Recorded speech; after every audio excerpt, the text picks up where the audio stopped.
Hazrat Sahal bin Sa'ad radiyallahu anhu says, on the day of Khaybar, Allah's Apostle sallallahu alaihi wasallam said, tomorrow I will hand this standard over to him, at whose hand Allah Jalla Jalaluhu will confer victory. He loves Allah Jalla Jalaluhu and His Apostle sallallahu alaihi wasallam, and Allah Jalla Jalaluhu and His Apostle sallallahu alaihi wasallam love him.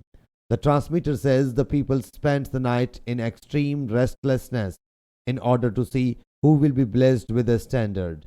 In the morning, the people went to Allah's Apostle sallallahu alaihi wasallam, aspiring to be granted with the standard. So he sallallahu alaihi wasallam said, "Where is Ali bin Abu Talib?"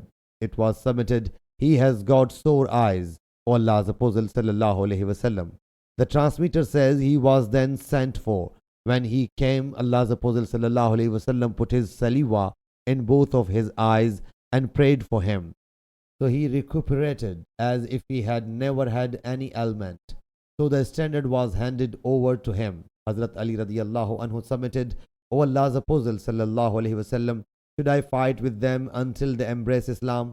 He sallallahu alaihi wasallam said, "You should quietly dismount in their battlefield, invite them to Islam, and inform them what right of Allah Jalla Jalaluhu has been enjoined on them.